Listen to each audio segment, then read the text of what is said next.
Welcome to The Creative Influencer, where we discuss all things creative with an emphasis on influencers. The Creative Influencer is hosted by John Pfeiffer. John is an entertainment attorney in Santa Monica, California, who represents influencers and other creatives.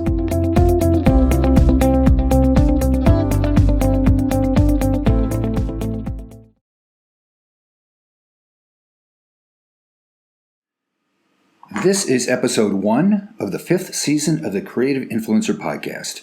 Today we interview Alivia D'Andrea. Alivia has over 2.25 million YouTube subscribers and creates videos about food, self-improvement, and, in her words, the delightfully chaotic adventures of a girl in progress. She says on her channel that, quote, "I've made a lot of mistakes and lost a few years of my life, so I hope with all my heart that my videos help and spark a fire in you to lose your fear, gain control over yourself, and find out what could be. Don't ignore your own potential." Close quote. Alivia shares her advice and thoughts on creating engaging content and how her YouTube channel has matured in tandem with her own personal growth. So enjoy. I am joined today by Alivia D'Andrea. Welcome to the podcast. Hello, thank you for having me. You bet. So now you have 2.25 million YouTube subscribers. Mm-hmm. And on the description on your YouTube, it's the channel's about food, dating, self-improvement, and delightfully chaotic adventures of a girl in progress, that being you. Yeah. So I want to come back to the two. You're in season 2 of the Glow Up Diaries, and I want to ask you about those. Mm-hmm. But let me set the scene by finding a little bit about you before we get into the channel. Okay. Where did you grow up? I grew up in Glendora, California. And I found that you joined YouTube far too early. In the sense of the age restrictions, because I watched your 14th birthday video. Yeah, I started, I think when I was 14, yeah. You were 13 actually when you started. Oh, okay. Because you had here's 3 things people don't know about me videos. Mm-hmm. And one of your very early ones was that you speak Chinese, Mm-hmm. you dance, Mm-hmm. and you play the piano. Mm-hmm. Do you still dance and play the piano? Yeah. Not so much dance anymore, but I do play the piano. There was one of your early videos also was about how to do the splits. Mm-hmm. So now what I want to know is, and you were showing, oh, you do this stretch and you do that stretch, and I'm watching that video thinking, she's already pretty bendy, before you start to stretch. Yeah. So how long would it take somebody that is not as flexible as you to be able to do the splits?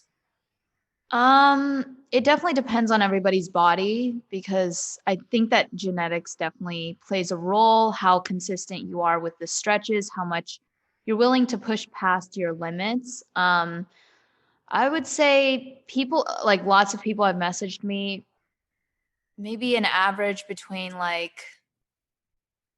it really depends on where you're starting. If you're could you give me an example of someone just like an average girl like me? Well, no, because you're not an average girl in the sense of you're very flexible to begin with. Or just more, because females are more flexible. Yeah. So for females, maybe a month or 2 months. Yeah, maybe 3. I did yoga for years, and there was no way I was ever going to be as flexible as the women in the class. I think it's a little bit of belief, and if you're willing to go through the pain. Right. So tell me about the moment you decided to start a YouTube channel. I don't know if I have a specific moment.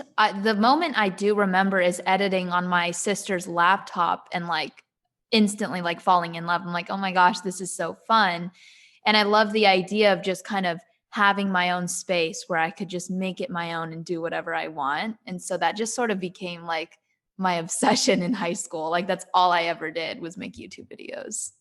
And then did you join Instagram at about the same time? No, I joined probably when I was like 12 years old. And the thing is, I think I always had a goal to like want to do social media, because when I was 12 years old, I would post these photos of myself doing these like flexible poses.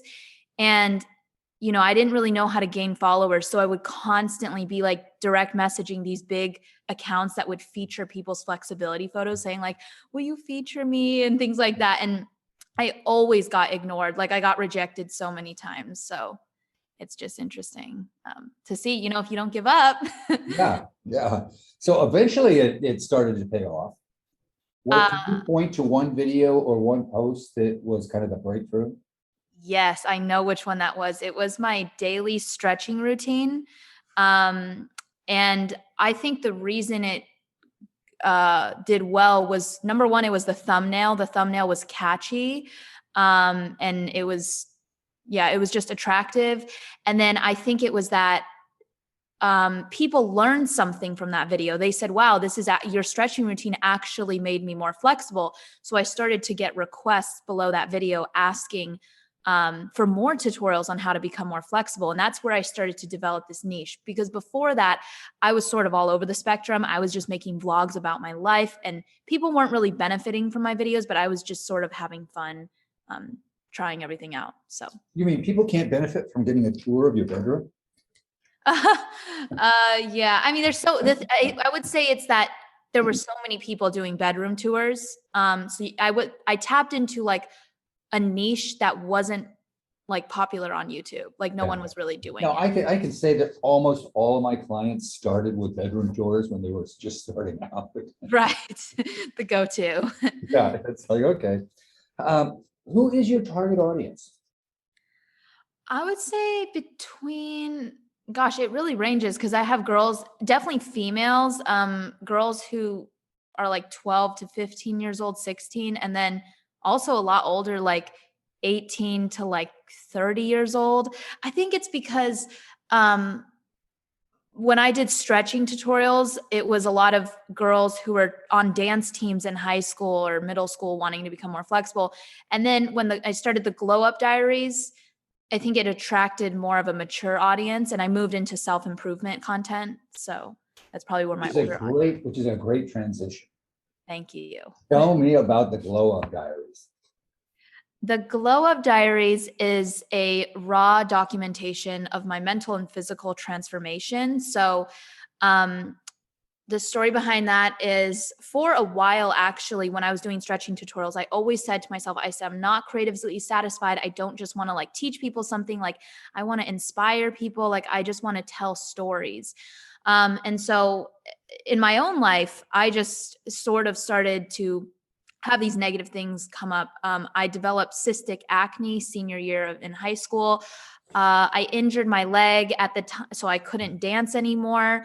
And also I was getting college admission results. So I was just going through a really tough time in my life, especially the acne. It really hurt my confidence and I felt really alone. So I was like, you know what? I want to show people that I'm going to get through this. And because I think that other girls are also struggling, other boys and girls are also struggling. So I just wanted to show them you can get through this and not make people feel so alone. So that's kind of why I started the Glow Up Diaries. Season 1 started when you were 17. Mm-hmm. Yeah. And season 2 started when you were 19. Yes. Yeah. Plans for season 3? No season 3. I've thought about it. I was like, the only way I would do a season 3 is if I go through a breakup or something and I'm in like a glow up. So that's the only way I would do a season 3. So which is another transition. How is it to be as public as you are and date? I'm going to say I haven't really dated in a while, but last time I did, I think that I don't want to say that there are people who would like be more interested in me just because of like my channel or something, but I have unfortunately had those encounters, which I don't really even like And so I guess it's just about meeting someone and authentically connecting with them. Yeah, I Do you don't think have. it's hard? Do you think it's harder to meet people because you do put your life out there? I will say actually thinking about it, I did have this one experience when I was living in Taiwan. I lived there for like a year when I was 19 years old, and I met this guy, and we went out together, and he sort of like assumed things about me. And so like we would be talking about something and he would say something about me. I'm like, why do you think that? He's like, well, it's pretty obvious from your channel. And I'm like, oh gosh, why are you like, that's one side of me. That's not the whole version of me. And I think we forget that, right? And especially me being so open about my struggles with my own confidence and things like that. Like you don't know that when you meet someone. And so for people to know that I struggled, it definitely, it's hard, but I think when it's in the past, it doesn't really affect me. But if you're like going through it in that moment, it's more difficult. So how, and I'm going to skip ahead a bit because it comes to the perfect timing for it. On a scale of 1 to 10, 10 being it affects you terribly and 1 being doesn't really bother me. How does criticism affect you? Comments on the channel. Probably so earlier this year, I got a lot of criticism on Glow Up Diary season 2, which I was not expecting. And I've never received so much. I think criticism, I always shift it in a positive way. Like I try to like for example, earlier this year, when I returned to YouTube, I wasn't so cautious about trigger warnings. And so the criticism I got from that helped me be a better creator. And hate, is a different thing. And that really affected me this year. So I would say earlier this year probably affected me like an 8 or 7. Wait, 10 being a lot, right? Right, 10 being a lot. Yeah, 8 or 7. I think now it's maybe like a 3 or 4 because I'm starting to learn something, which is that I can't keep reading what everybody has to say about me because that's just going to confuse my own beliefs. And I have to live my life the way that's best for me. And so I've been learning to sort of channel it out and realize it doesn't hold as much impact as I let it. So maybe now it's like a 3 or a 4. Do you read the comments still? I do love reading comments because it motivates me. I do have like a very positive glow up community. So like people are so sweet. Like that's what motivates and drives me, is like connecting with people.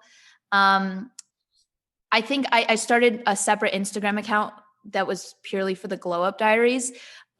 So I sort of just read a lot of comments there because everyone is so like empowering and supportive. And if they do have criticism, they say it in a way that's like, they want the best for me. Because I've certainly got like hate. That's not fun. No, I and all of my clients face that, but I just don't understand who has the time to go on and post negative comments on people's channels. I know. It's really sad. There are a lot. Yeah. Shifting again, what is your biggest challenge when you're creating content? Take me through your creative process. I would say,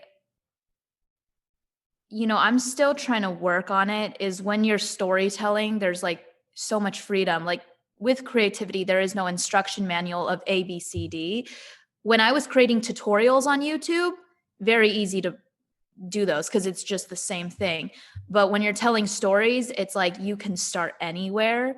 And so I would say my biggest challenge is, how do I present this story in an engaging and creative way? How do I get certain shots and certain scenes? And it's like the way I edit it. So probably editing. Do you have somebody help you take the videos? Help me what? Take the videos? Take the videos. Sometimes, like maybe my younger sister. Oh, I have worked with a filmer before. But yeah, lately I've just been kind of doing it on my own. Like if it's in my apartment, it's probably all me. Even out on the street, I'll just like take my tripod out there. It's more if, only sometimes. How long does it take you start to finish by the time you conceive of the idea to shoot it, to edit it, and to get it ready to go up? Honestly, I've only sort of focused on the glow up diaries. So that's kind of difficult to answer because the glow up diaries, the way I did it was that I just filmed myself for a very long time. And at the very end, I went back and edited it and told the story. So I'm not really sure. It's like so dependent. Maybe I could say like, because every video is so different. Like some videos require such deep research that takes me like one of my videos, I just remember, let's see, I did it last year and I had to do a lot of research. I think it took me a week and I worked on it like from like 8 a.m. till like 9 p.m. Well, I would take little breaks here and there, but Right. Do you ever feel burnt out? Yeah, I think it comes down, I think burnout comes down to purpose and work habits. I burned out this year because I didn't have a good work ethic, and I didn't really instill balance into my life. When you talk work ethic, you're talking work-life balance. Yeah, well, yeah, because like earlier this year when I started started editing Glow Up Diary season 2, I basically locked myself in my apartment and just worked on it like 18 hours a day. Like it got so weird to the point where I would get up just to use the restroom. It would feel weird. I'm like, what am I doing? Like that's like not healthy. Time. Yeah. So, yeah, I think that's why I burned out earlier this year. Is there a question you wish people would stop asking you? Not really. I don't think I have like anything. Yeah. When was the first time somebody recognized you out on the street? I was at the airport and I was going, so I entered this film festival and my film got chosen. So I was going to San Francisco for the little like, what do you call it? Awards. Yeah. And so this girl came up to me and said hello. So I was like, oh my gosh, and I think at the time I had like 200,000 subscribers. Yeah. Have you had an I've made it moment? No. I definitely need to work on celebrating milestones. Even when I hit 1 million subscribers, it was really like anticlimactic. Like it wasn't what I thought it was going to be. I was just sitting in my room. I was like, oh, okay, 1 million. Okay, whatever. How did you find out? How did I find out? How did I find out? I was just editing. Like, oh, well, no, because I was like at 999,000. So I think I was just in my college dorm room alone editing my video. And then it showed up 1 million. And I was like, oh my gosh, yay. But yeah. Do you consider yourself to be an influencer? An influencer? Influencer, yes. Okay. You know, the name has such a negative connotation, like that I don't really like to associate myself like with the negative vibes of it. But sometimes I feel like influencer could be such like a positive way of seeing it too. It's just depending on how you look at it. I mean, based off of what people have messaged me on Instagram, they said that I inspired them to live a healthy lifestyle. I could say that I have like influenced some people. And I think I feel this way because I've been influenced by others. Like there's certain people that I really look up to and how they influenced my behavior. So, yeah, I mean, I want to say yes, without all like the negative stuff. The negative baggage that goes with it. Yeah. What advice would you give to somebody that wants to start a YouTube channel? I would say a lot of us usually, it's harder to grow your channel if you're just like starting off sharing your life because people don't really care because they don't know who you are. Like you have to give them a reason to care. So if you don't really have that personality to sell, You have to have like good ideas or teach people something. Basically, don't focus on adding value to other people's lives. How does your content move people in some way? Yeah. Okay, we're going to go to my version of 73 questions a la Vogue. All right. Okay. What question would you like to know the answer to?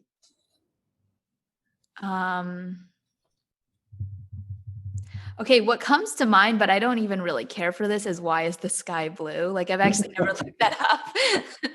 But yeah, I'm sure there's something way better, but yeah. When it is safe to go out and COVID-19 is completely a thing of the past, what are the 3 first things you'd like to do?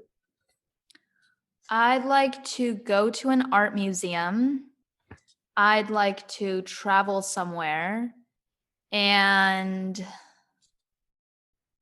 probably go to a hot yoga class. Yeah, that would be that. It's going to have to be a long time before I'll go into another hot yoga class. I know. Do you collect anything? Books, physical books. What kind of books? All over the place, but mostly self-improvement books, little bit of literature, just any books that I like. You have a favorite? The last book that sort of changed my life, like drastically, was Can't Hurt Me by David Goggins. So yeah, I really love Steve Jobs by Walter Isaacson. That was really good as well. What TV channel doesn't exist that should? What TV channel? Yeah, it doesn't exist, but you wish it did. Like a TV channel for what? Like any topic that you would want to watch that's not there. Well, let me back up. Do you even watch television? Honestly, no. Like a little bit, but not really. How do you consume your media?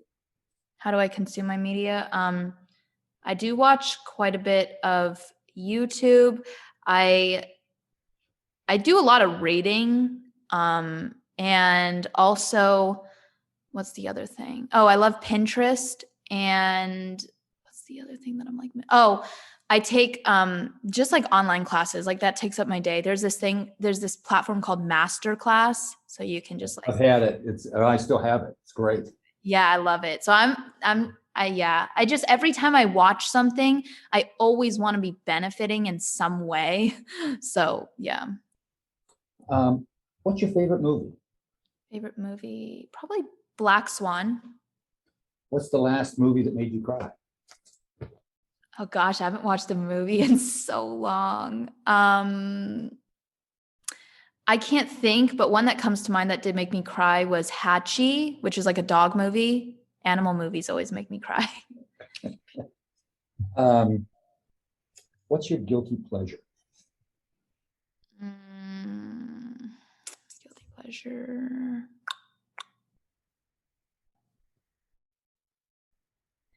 Honestly, I don't really know. I feel like You need to find one. Yeah. Favorite food? Probably, I just love like basic Chinese food. I think that's just my go-to every time. If you had a sash, like a sash, what would it say? It would say girl in progress. Which that is the theme from your YouTube description as well. Yeah. What's ahead for you? What's the next chapter? After Glow Up Diaries season 2, it's the it's the dating diaries. So we'll see how that goes.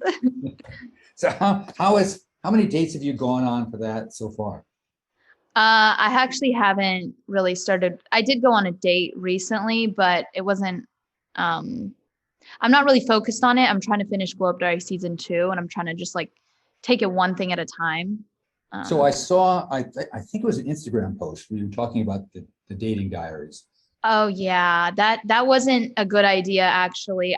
Because originally I was like, how am I? Because the Globe Diaries is filming my journey, so I'm like, oh, how am I going to film myself on these dates? And I realized I'm thinking of a creative way to do it without filming the dates. So yeah, I'm just running through a lot of creative ways to show this while making it as authentic as possible, because I kind of realized if I have the camera, there's no way it's going to be authentic. Like that's hard. So just to get our listeners up to date, what was the general concept that you put out there?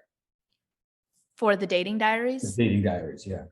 Oh, originally it was like sort of like the Bachelor vibes kind of thing, where it's like, if you want to come on a date with me, but I would vlog it like vlog style. So it's more like a diary form.